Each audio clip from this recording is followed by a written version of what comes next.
We have Richard Renton, who is the president of Triad MLS, here with us today to talk about some updates. Richard, I think you're on mute, but we're ready when you are. How are you? Thanks for coming on. You're welcome. Thanks for having me. Just a few updates that Heather and Mike asked me to deliver to y'all. So listings. We have in Triad MLS right now about the lowest amount of inventory. I think you're all well aware of it. 1,366 active listings as of this morning. Greensboro, members of GRRA, have 575 of those, so that's a good thing. There are currently 51 total coming soon listings. You guys have 22. And interestingly enough, which is again no surprise to anybody, there are 3,879 pending listings, Triad MLS wide. Those are DDP, pending AB, and pending. You guys have a total of 2,044 of those. So a lot of business being conducted. We see new listings being added. We hope that increases exponentially.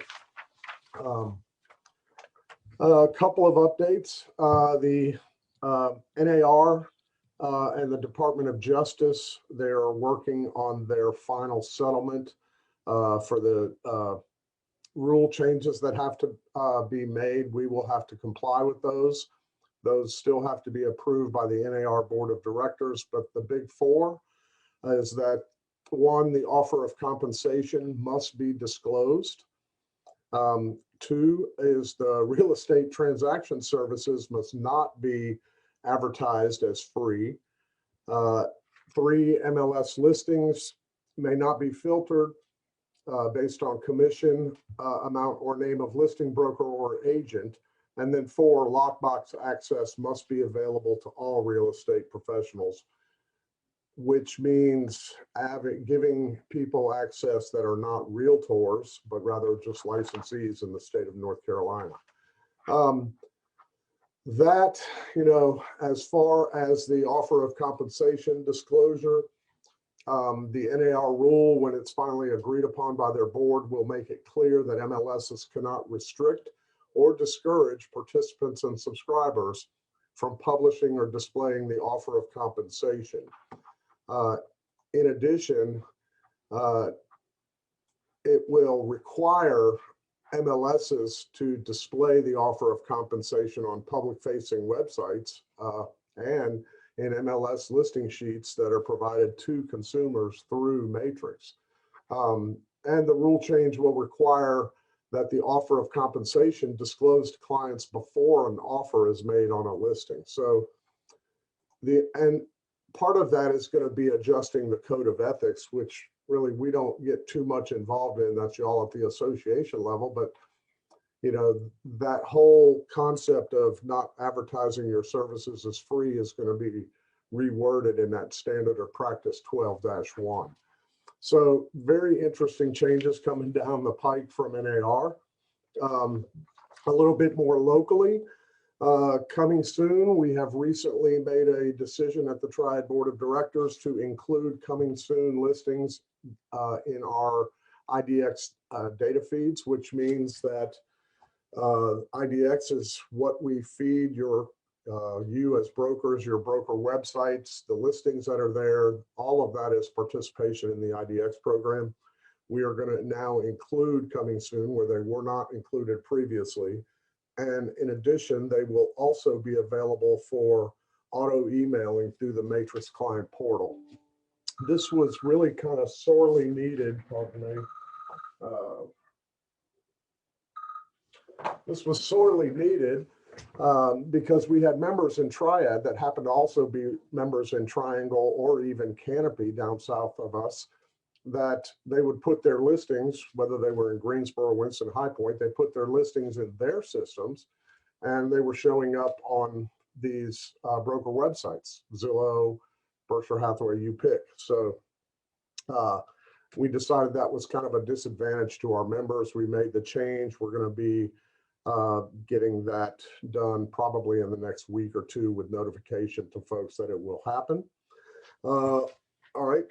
Another update just within specifically Matrix, proposed construction to pending. I hope you guys, we do see activity in the proposed construction entry of listings. I'm hoping that that's going to be a big part of our listing entry with the lack of existing inventory out there. But there is a new process that will be accommodating pre-sales within that functionality that will be launched on March 10th. It will allow you to take a proposed construction listing directly to pending without making it active. And that's something that the group really worked hard on accommodating. So more about that as we get closer to it. We'll have new comp-only entry forms by the beginning of April. There will be 2 new forms. Right now, the way to enter comps in the system, it's the non-represented seller transaction form, NRST, and it's not really, it doesn't apply specifically anymore to our issues. So we'll have 2 new forms. One will be a buyer agency only comp entry. One will be a firm exclusive comp entry. And it will have specific restrictions that, only the listing firm that's entering it can only select a listing agent and or buyer's agent from within that firm. And of course, the other firm exclusive rules are that the associations would have to have a notification of that form up front of that listing. So my final, Heather, is I think you guys wanted me to talk a little bit about Zillow and the showing time acquisition and the IDX conversion. So yes, Zillow, they announced the acquisition of Showing Time. I have been working with the folks at Showing Time, Zillow, just to confirm, and they've again posted this, but we have very solid agreements with all of the third parties we work with. And that includes even our broker data release agreements that we have directly with y'all, or third-party contracts such as IDX providers, or even Showing Time, Cloud CMA, et cetera. We see a lot of big money rolling around in the real estate industry as of late with, Lone Wolf acquired Cloud CMA. We have a site license with Cloud CMA. None of the terms of the agreement changed as a result of Lone Wolf acquiring them. We work with Showing Time. Right now, we will certainly be doing our due diligence and reviewing other showing solutions out there. I will just want to reassure everybody that our contracts with them prevent them from doing anything with the data other than the specific purpose in that agreement. There's a lot of discussion nationally about, brokers are worried about, them having access to their client cell phone numbers, email addresses, et cetera, and certainly understandable. But the terms of our contracts, as well as the survivability clauses we have built into them, prevent them from doing that. And as they're a publicly traded company, that would fall under pretty serious scrutinization. But nonetheless, there are concerns that they are now a broker, that we are paying for their acquisition of Showing Time. And so we are going to be in the process of doing our due diligence, looking at other solutions out there. There's a few out there now. CenturyLock has a showing option. I believe Showingly has something, Tourzaz. Some of these, HomeSnap, there was mentioned that they had a showing solution in development, which basically means that's vaporware and not real at this point. But, again, we'll continue to monitor those changes. I don't anticipate, while we could exercise an out in our contract with Showing Time, I am not sure it is in the best interest of all of our members to just shut it off in, let's say, 30 days. If y'all remember one of the reasons we chose an MLS-wide appointment center was because many folks were not answering their phones when appointments were trying to be made. So it's been a great thing, but yes, changes are made and we will adapt to those changes accordingly and do our due diligence looking at other products. IDX. So as you all know, IDX is the feed that goes out so that you can display your listings and other broker listings on all your websites. Zillow is now a broker, and they are broker members right now of the top 200 MLSs in the United States. And the only reason they're not all is because they targeted the 200 first, because 95% of the agents and listings are in those top 200 MLSs. So we are in the process of testing. I am expecting the conversion to happen any day now. But what that means is that right now in Matrix, your brokers go in as head brokers and go in and make selections that say, I want all my listings to go to Zillow. That was based on a syndication environment. That's still working as it stands right now, but we are testing. They are in the process of finalizing testing of the IDX data set, which is different from what they got through syndication.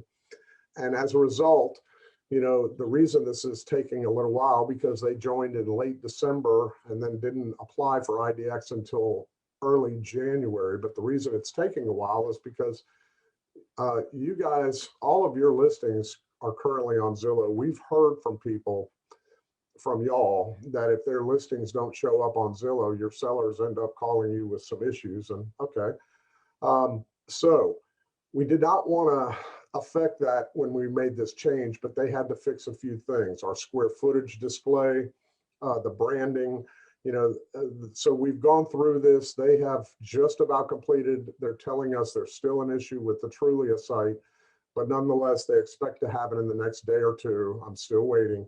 Once that happens, we're sending out communication to the associations. They'll distribute it to the brokers in charge. The feed will actually happen. You won't have to do anything. You won't have to, you won't see anything. It's just that the back end data feed will change. And those syndication options that are currently in Matrix will eventually go away because they won't be working anymore for Zillow. So Zillow will disappear from that list. But it should be an invisible change to everybody, because the data will be powered via IDX and subject to IDX rules and regulations, as all of you are subject to as brokers in Triad MLS. So sorry, Heather, I know that was a lot and quick. Yeah, we got a couple questions, Richard. Kathy Carpenter asked, when will the coming soon IDX feed start? Or the coming soon start in the IDX feed? I would imagine that would be by probably March 15th. 15th. If not earlier. Okay, and okay, Kathy Haynes would like all these changes. Are these going to be put on the screen, the welcome screen, or? Yes, any changes. Okay. I mean, we've got some changes, obviously, with coming soon, that stuff. As far as all of that, something that's relevant to the entire membership, absolutely. When we talk about the Zillow IDX conversion, I wonder if that would be more confusing to put out to 6,000 people, because really it's the head brokers that are going to have to go into that setting and make the change. While even all listing agents in the MLS, if your broker had opted in to have your listings appear on Zillow, at the listing level, you as the listing agent have the ability to opt a single listing out. That functionality, even if it still displays there on the listing sheets until we get it removed, that functionality will go away. And because of your participation in IDX, that's how the listings get to Zillow. So okay, I'm not sure. Did that kind of cover that?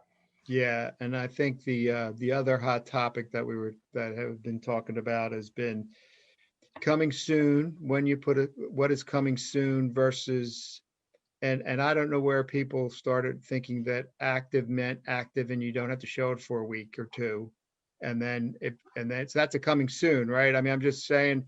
And so clear cooperation, the spirit of clear cooperation says that you start marketing the product, it should be shown. You should be able to show it right away after 24 hours. And so it's really interesting to see how this is taken off. But the active no showing discussion, do you want to hit that real quick? Yes. So I'm glad you brought that up, because with the coming soon, the bottom line is there seems to be the confusion, and I think some firms may use this as a loophole, or have taken issue with this. Their opinion is just that coming soon is pre-marketing. and therefore should not have to comply with clear cooperation or any MLS rule of entering the listing within 1 business day. That, that topic of discussion has happened on the state level. Every legal counsel, every NAR representative have all confirmed anyone advertising any property as coming soon is marketing. That falls under clear cooperation, period, end of story, and has to be entered into the system within 1 business day. We had to make changes to the coming soon seller authorization addendum, et cetera, our rules to accommodate that. But yes, so the other thing, what was the other thing, Mike? I think Active. Oh, so Alamance County, it's very interesting. Alamance County has put a rule in their MLS system, which many of y'all know, that says basically if the showing is active in the MLS, then it must be available for showing, period, end of story. That is very interesting because, we did a study when we first saw that rule, and there were 21 active residential listings that had in either public or agent only remarks the words no showings. Most of those were either structures in pretty bad shape that the listing agent was telling those interested not to go inside, or the property is tenant occupied and you wouldn't be allowed to show the property until it's under contract, which was the majority of those 21 listings we had. There could be some situations where, let's say the furniture market is in town, the agents are not allowed to show while the home is rented out. COVID world about people wanting to restrict showings. So the concept is interesting. If Alamance basically has said, if it's active, you've got to allow showings. So you imagine that somebody, let's say furniture market, or they've got company coming in town, they don't want to show it for the weekend or whatever. Well, then ideally the solution would be to take it temporarily off market. I don't think folks want to do that. But that's the conundrum that we'll have to work with our group, our board made up of y'all's members as well, to kind of figure out how we want to address that. Certainly we could put things in, build things into Matrix that, a mandatory field, let's say in residential and multifamily, that said showings allowed, yes, or yes with restrictions, or no tenant occupied. Don't know if that's going to help with the overall issue, but it is an interesting concept because, again, we see people, some folks may use that, no showings while, for whatever reason. And a lot of folks think that they're being excluded because they think that listing firm would be holding it for showings for only the, internal firm. And it raises questions. So very interesting. Yeah, what I really think we're trying to prevent is people putting a listing active, holding off showings till an open house, or holding off showings so they can market it maybe to their own firm. So really it's, once you put it inactive, you need to be able to have it for showings, unless there are certain times that maybe the sellers are not available. But if it's not ready to be shown, then it needs to be going into coming soon. That's exactly it. If you're entering a new listing and it's not ready to be shown, no showings until, in the public remarks, and active is not the way to do it. Yeah. Coming soon is the way to do it. And it still goes out in IDX data feeds. You can send it out via the Matrix client portal via auto email. So yeah. Thanks, Richard. We appreciate you coming on. You're welcome. And chatting with us about some of the changes that are going on. And we'll get all that out to our members, the changes that are coming on the MLS when you sign in. Thank you so much for joining us. Thank you guys. I appreciate it.